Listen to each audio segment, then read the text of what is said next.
نحمدہ و نصلی علی رسولہ الکریم اما بعد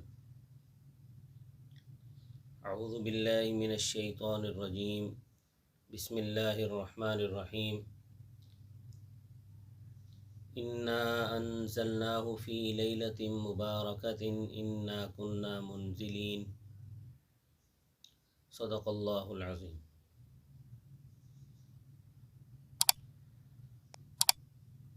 آج کے درس میں ہم نزول قرآن کے حوالے سے بات کریں گے۔ نزول لغت میں اترنے کے معنی میں آتا ہے۔ انزال اس کے معنی اتارنے کے ہیں، کسی چیز کو ایک ہی دفعہ میں مکمل نازل کر دینا۔ سورہ اسراء میں ارشاد ہے وَبِالْحَقِّ أَنزَلْنَاهُ وَبِالْحَقِّ نَزَلَ، اور حق ہی کے ساتھ ہم نے اس قرآن کو اتارا اور حق ہی کے ساتھ وہ قرآن اترا۔ ایک اور جملہ آتا ہے تنزیل، اس کا معنی ہوتا ہے تھوڑا تھوڑا کر کے نازل کرنا۔ حضرات مفسرین کا اتفاق ہے کہ وحی کی ابتدا اور نزول قرآن کریم کا سلسلہ اسی روز اس وقت شروع ہو گیا تھا جب 40 سال کی عمر میں آپ صلی اللہ علیہ وسلم کو خلعت نبوت اور رسالت سے سرفراز فرمایا گیا تھا۔ قرآن کریم کلام الہی ہے جو سب سے پہلے لیلۃ القدر میں لوح محفوظ سے بیت العزت میں نازل ہوا، پھر وہاں سے رسول اللہ صلی اللہ علیہ وسلم کے قلب اطہر پر 23 سال کے عرصے میں حسب ضرورت تھوڑا تھوڑا نازل کیا گیا۔ اللہ تعالیٰ کا ارشاد ہے بل هو قرآن مجید فی لوح محفوظ، بلکہ وہ تو قرآن مجید ہے جو لوح محفوظ میں ہے۔ انا انزلناہ فی لیلۃ القدر، بلا شبہ ہم نے اس قرآن کو لیلۃ القدر میں نازل کیا۔ ونزلناہ تنزیلا، اور ہم نے اس کو تھوڑا تھوڑا کر کے نازل کیا۔ لوح محفوظ میں کلام اللہ کا محفوظ ہونا اور اس کا محفوظ ہونے کا زمانہ اور اس کی کیفیت، یہ اللہ تعالیٰ کے سوا کسی کو معلوم نہیں۔ البتہ اللہ تعالیٰ نے اپنے پیغمبر صلی اللہ علیہ وسلم کے ذریعے سے یہ بتا دیا کہ تمام علوم الہیہ، تقدیری اور تکوینی امور، فنا و بقا، ہر ایک کی موت و حیات اور قیامت تک پیش آنے والے تمام احوال کا خزانہ اور سرچشمہ لوح محفوظ ہے۔ جیسا کہ ارشاد باری تعالی ہے وَكُلُّ صَغِيرٍ وَكَبِيرٍ مُسْتَطَرٌ، اور ہر چھوٹی بڑی چیز لکھی ہوئی ہے۔ اللہ تعالیٰ نے قرآن کریم کو تھوڑا تھوڑا کر کے کیوں نازل فرمایا، اس کی ایک حکمت ہے، اور اس کی حکمت قرآن کریم نے خود بیان فرمائی ہے۔ وہ اس طرح بیان فرمائی ہے، سورہ فرقان آیت نمبر 32 سے فرمایا وَقَالَ الَّذِينَ كَفَرُوا لَوْلَا نُزِّلَ عَلَيْهِ الْقُرْآنُ جُمْلَةً وَاحِدَةً، اور کافروں نے کہا کہ آپ پر پورا قرآن بیک وقت کیوں نہ اتار دیا۔ كَذَلِكَ لِنُثَبِّتَ بِهِ فُؤَادَكَ وَرَتَّلْنَاهُ تَرْتِيلًا، فرمایا کہ اللہ تعالیٰ نے فرمایا کہ ہم اسی طرح تھوڑا تھوڑا کر کے اتارتے ہیں تاکہ اس قرآن کے ساتھ آپ کے قلب مبارک کو ثابت رکھیں، اور ہم ترتیل اور خوبی کے ساتھ ہم ترتیل اور خوبی کے ساتھ اس کی تلاوت کریں۔ قرآن کریم کو تھوڑا تھوڑا نازل کرنے میں ایک حکمت یہ بھی تھی کہ جب کفار اور مشرکین کوئی اعتراض کرتے تو اس کے جواب میں قرآن کریم کی کوئی آیت یا آیتیں نازل ہو جاتی تھیں، اور اکثر ایسا ہوتا کہ آنے والے واقعات کے بارے میں قرآن کے ذریعے خبر دے کر کافروں پر حجت قائم کر دی جاتی تھی۔ چنانچہ جب کفار کی ایذا رسانی بڑھی تو قرآن کریم کی یہ آیتیں نازل ہوئیں وَاصْبِرْ وَمَا صَبْرُكَ إِلَّا بِاللَّهِ وَلَا تَحْزَنْ عَلَيْهِمْ وَلَا تَكُ فِي ضَيْقٍ مِّمَّا يَمْكُرُونَ، اے پیغمبر صلی اللہ علیہ وسلم آپ صبر کیجئے، آپ کا صبر کرنا یہ اللہ تعالیٰ ہی کی توفیق و عنایت سے ہے، اور آپ ان مشرکین پر غم نہ کیجئے اور نہ ان کی سازشوں سے غم کیجئے، اور جو یہ کر رہے ہیں اس پر بھی آپ غم نہ کیجئے، تنگ دلی اور اضطراب میں پڑیے، تنگ دلی اور اضطراب میں نہ پڑیے۔ اسی طرح جب مشرکین کا بغض و عناد اور شقاوت ناقابل برداشت حد تک پہنچ گئی تو اللہ تعالیٰ نے ان بدبختوں کو عذاب خداوندی کی وعید سنائی، فرمایا فَإِنْ أَعْرَضُوا فَقُلْ أَنذَرْتُكُمْ صَاعِقَةً مِثْلَ صَاعِقَةِ عَادٍ وَثَمُودَ، پھر اگر وہ اعراض کریں تو ان سے کہہ دیں کہ میں تو تمہیں عذاب الہی کی کڑک سے خبردار کر چکا ہوں، جیسی کڑک عاد و سمود پر مسلط ہوئی تھی۔ پھر اللہ تعالیٰ کے قہر سے کفار و مشرکین تباہ و برباد ہو گئے۔ اس طرح ہر آیت ایک مستقل دلیل بن کر نازل ہوتی رہی، اور یہ بات قرآن کریم کے تھوڑا تھوڑا کر کے نازل کرنے کی صورت میں ہی ممکن تھی، اس کے علاوہ تو یہ ممکن نہیں تھا۔ اب قرآن کریم کی سب سے پہلی آیت کون سی ہے جو نازل ہوئی؟ جمہور علماء کے نزدیک صحیح یہ ہے کہ حضرت صلی اللہ علیہ وسلم پر سب سے پہلے سورہ علق کی ابتدائی 5 آیتیں نازل ہوئیں۔ بخاری و مسلم میں حضرت عائشہ صدیقہ رضی اللہ تعالیٰ عنہ سے مروی ہے کہ حضرت صلی اللہ علیہ وسلم پر وحی کی ابتدا سچے خوابوں سے ہوئی۔ آپ جو کچھ خواب میں دیکھتے اس کی تعبیر صبح صادق کی روشنی کی مانند بالکل ظاہر اور کھلی ہوئی ہوتی تھی، یہاں تک کہ ایک فرشتہ جبرائیل نے غار حرا کے اندر آ کر آپ سے کہا قل، پڑھیے۔ آپ نے فرمایا ما انا بقاری، میں پڑھ نہیں سکتا۔ آپ صلی اللہ علیہ وسلم نے بیان فرمایا کہ اس نے مجھے دبوچ کر اس زور سے بھینچا کہ مجھے اس سے تکلیف محسوس ہونے لگی، پھر اس نے مجھے چھوڑ دیا اور کہا کہ پڑھیے۔ میں نے دوبارہ کہا کہ میں تو نہیں پڑھ سکتا۔ یہ سن کر اس نے مجھے زور سے بھینچا یہاں تک کہ میری قوت برداشت جواب دینے لگی، تو اس نے مجھے چھوڑ دیا اور کہا کہ پڑھیے۔ میں نے پھر وہی جواب دیا کہ میں پڑھ نہیں سکتا، تو اس پر تیسری مرتبہ مجھے آغوش میں لے کر خوب بھینچا، پھر مجھے چھوڑ دیا اور کہا اقرأ بسم ربک الذی خلق خلق الانسان من علق اقرأ وربک الاکرم الذی علم بالقلم علم الانسان ما لم يعلم۔ اپنے پروردگار کے نام سے پڑھیے جس نے انسان کو جمے ہوئے خون سے پیدا کیا، پڑھیے اور آپ کا پروردگار بڑا کریم ہے جس نے قلم کے ذریعے سے تعلیم دی اور انسان کو سکھایا جو وہ نہیں جانتا تھا۔ یہاں تک پڑھ کر فرشتہ خاموش ہو گیا۔ اس کے بعد آپ صلی اللہ علیہ وسلم گھر تشریف لائے تو آپ کا دل کانپ رہا تھا اور آپ سخت سردی محسوس کر رہے تھے، اس لیے آپ نے آتے ہی حضرت خدیجۃ الکبریٰ رضی اللہ تعالیٰ عنہا سے کہا کہ مجھے اڑھا دو، مجھے اڑھا دو۔ کچھ دیر بعد جب آپ کی طبیعت پرسکون ہوئی تو آپ نے تمام واقعہ حضرت خدیجۃ الکبریٰ سے بیان کر دیا۔ ان آیات کے نزول کے بعد وحی کا سلسلہ 3 سال تک منقطع رہا۔ اس مدت کو فترت وحی کا زمانہ کہتے ہیں۔ حاکم نے مستدرک میں اور بہقی نے دلائل النبوہ میں حضرت عائشہ کی روایت سے بیان کیا ہے کہ اول سورۃ نزلت فی القرآن اقرأ بسم ربک، قرآن میں سب سے پہلی نازل ہونے والی سورت اقرأ بسم ربک ہے۔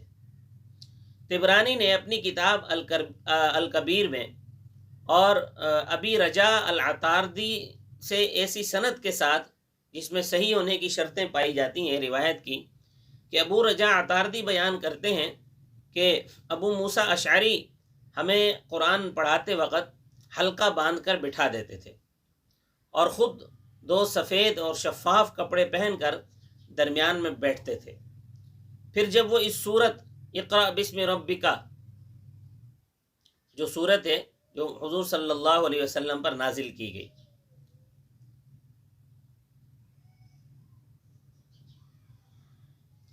تو اس سے بھی یہ پتہ چلا کہ حضور اکرم صلی اللہ علیہ وسلم پر سب سے پہلے اقرأ بسم ربک الذی نازل کی گئی۔ لیکن بعض مفسرین نے سب سے پہلے سورہ مدثر نازل ہوئی اس کے بارے میں فرمایا۔ شیخین نے ابی سلمہ بن عبد الرحمن سے روایت کی، وہ کہتے ہیں کہ میں نے حضرت جابر بن عبداللہ سے دریافت کیا کہ قرآن کا کون سا حصہ پہلے نازل ہوا؟ تو حضرت جابر نے جواب دیا یا ایھا المدثر۔ میں نے کہا کہ یا اقرا بسم ربک، یہ سن کر حضرت جابر نے کہا کہ میں تم سے وہ بات بیان کرتا ہوں جو رسول اللہ صلی اللہ علیہ وسلم نے ہم سے کہی تھی۔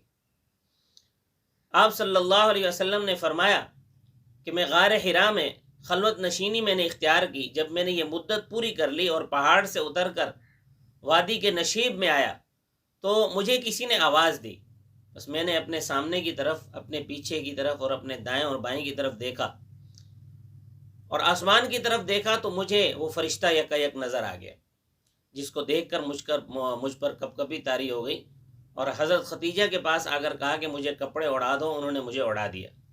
پھر اللہ تعالیٰ نے یا ایھا المدثر نازل فرمائی۔ یہ بیان ہے حضرت ابو سلمہ بن عبد الرحمن کا۔ علماء کرام نے اس حدیث کے مختلف جوابات دیے ہیں۔ ایک یہ ہے کہ سائل نے جو سوال کیا تھا ان سے، وہ پوری سورت کے بارے میں تھا کہ پوری سورت، قرآن کی پہلی پوری سورت کب نازل ہوئی، تو انہوں نے سورہ مدثر کے بارے میں بتا دیا، کیونکہ سورہ مدثر ہی پہلی پوری سورت نازل ہوئی تھی۔ سورہ علق اس سے پہلے پوری سورت نازل نہیں ہوئی تھی، بلکہ اس کی صرف 5 آیتیں نازل ہوئی تھی۔ دوسرے یہ کہ حضرت جابر وحی کے حوالے سے بات کر رہے تھے کہ انقطاع وحی کی مدت گزرنے کے بعد پہلی وحی جو نازل ہوئی وہ سورہ مدثر پوری نازل ہوئی۔ جو سب سے پہلی، جب آپ کو نبوت ملی اس وقت جو سب سے پہلی سورت نازل ہوئی وہ سورۃ العلق کی 5 آیتیں تھیں، اور جب انقطاع وحی کا زمانہ ختم ہوا، یعنی 3 سال کی مدت پوری ہوئی، تو اس کے بعد جو سب سے پہلی وحی آئی تو اس میں سورہ مدثر پوری نازل ہوئی۔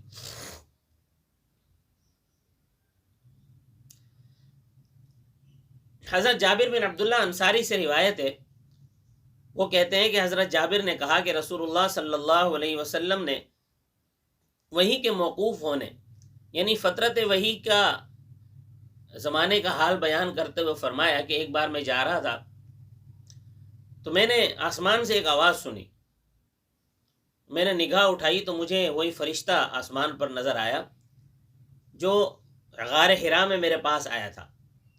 آسمان اور زمین کے مابین وہ ایک کرسی پر بیٹھا ہوا نظر آیا۔ یہ دیکھ کر میں ڈر گیا اور گھر واپس آ کر میں نے کہا کہ مجھے اوڑھا دو۔ اس وقت اللہ تعالیٰ نے سورہ مدثر کی یہ آیت نازل فرمائی۔ اس حدیث میں حضرت صلی اللہ علیہ وسلم کا یہ فرمانا، کہ یہ حدیث جو میں نے پڑھی بخاری شریف میں، حضور صلی اللہ علیہ وسلم کا اس حدیث میں یہ فرمانا کہ وہ میرے پاس آیا تھا، صاف دلالت کر رہا ہے کہ یہ بعد کا واقعہ ہے، جبکہ سورۃ العلق کی ابتدائی آیتوں کا نزول اس سے پہلے غار حرا میں ہو چکا تھا۔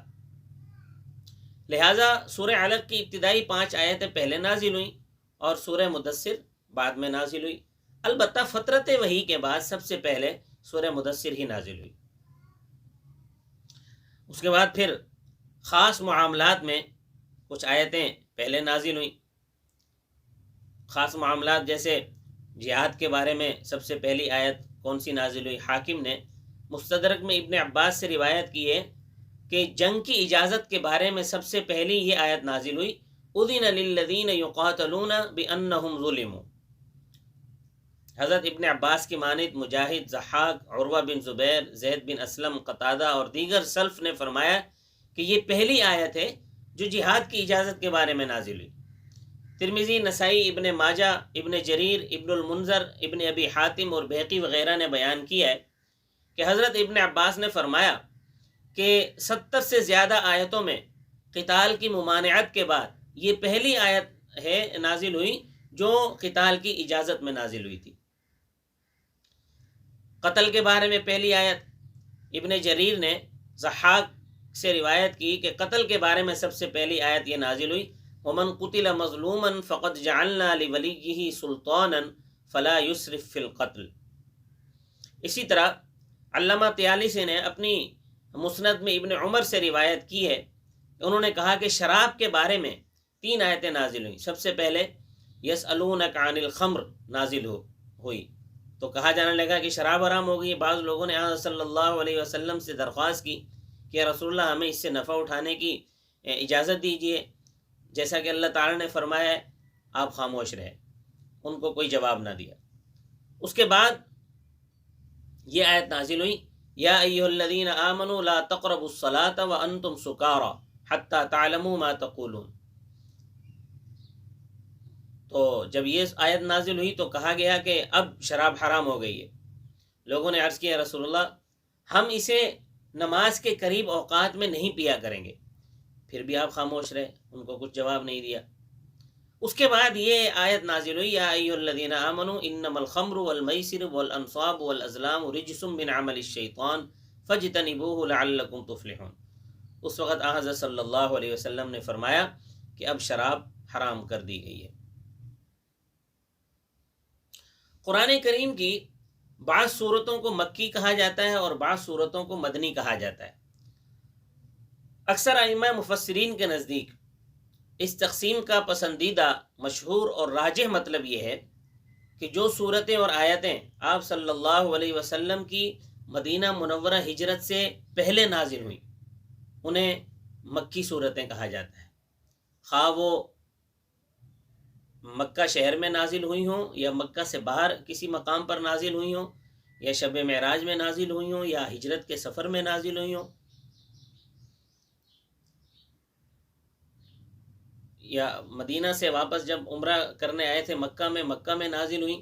تو یہ ساری صورتیں مدنی کہلاتی ہیں جو حضور اکرم صلی اللہ علیہ وسلم کے ہجرت کے کرنے کے بعد نازل ہوئیں۔ اور جو صورتیں یا جو آیتیں حضور صلی اللہ علیہ وسلم کی مدینہ منورہ ہجرت سے پہلے نازل ہوئیں وہ سب مکی کہلاتی ہیں۔ اب وہ خواہ مکہ شہر میں نازل ہوئی ہوں، یا مکہ سے باہر کسی مقام پر نازل ہوئی ہوں، یا شب معراج میں نازل ہوئی ہوں، یا سفر ہجرت وغیرہ میں نازل ہوئی ہوں، یہ سب مکی کہلائیں گی۔ بعض لوگ مکی کا مطلب وہ یہ کہتے ہیں کہ مکی کا مطلب یہ ہے کہ وہ صورتیں جو مکہ شہر میں نازل ہوئیں، اور مدنی ان کو کہتے ہیں جو مدینہ منورہ میں نازل ہوئی۔ مگر مکی اور مدنی کا مطلب اکثر مفسرین کے نزدیک یہ درست نہیں ہے۔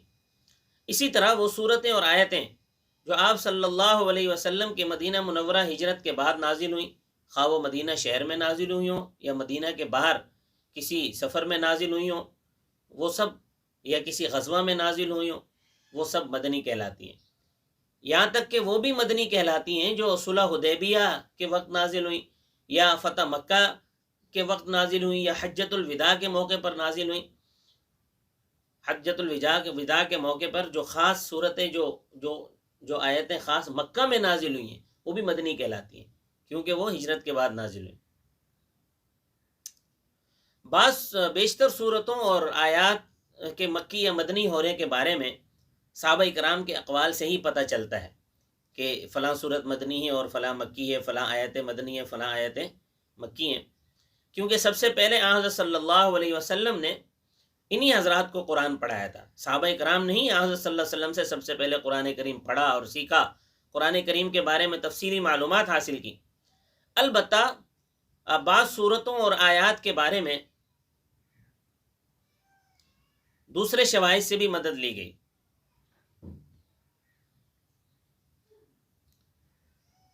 وہ دوسرے شواہد جن میں صحابہ کرام کے حضرت عبداللہ بن مسعود فرماتے ہیں کہ قسم ہے اس ذات کی جس کے سوا کوئی معبود نہیں، اللہ تعالیٰ کی کتاب کی ہر آیت کے بارے میں مجھے معلوم ہے کہ وہ کس کے بارے میں نازل ہوئی اور کہاں نازل ہوئی اور کب نازل ہوئی۔ حضرت علی فرماتے ہیں کہ خدا کی قسم میں ہر آیت کے بارے میں جانتا ہوں کہ وہ رات میں نازل ہوئی یا دن میں نازل ہوئی، میدانی علاقے میں اتری یا پہاڑی علاقے میں اتری۔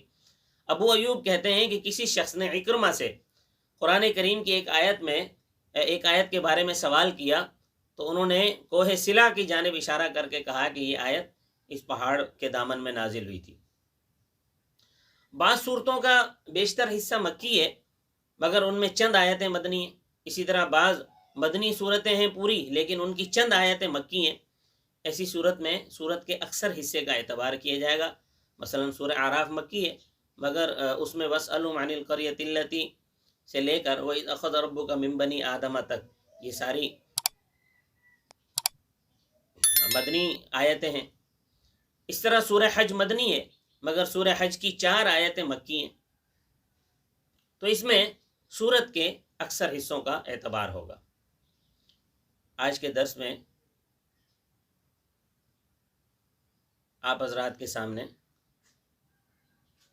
مکی صورتوں اور مدنی صورتوں کی تفصیل اور قرآن کا نزول اور سب سے پہلے جو آیتیں نازل ہوئی ان کے بارے میں بتایا گیا ہے۔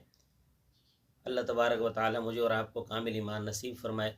وما علینا الا البلاغ المبین۔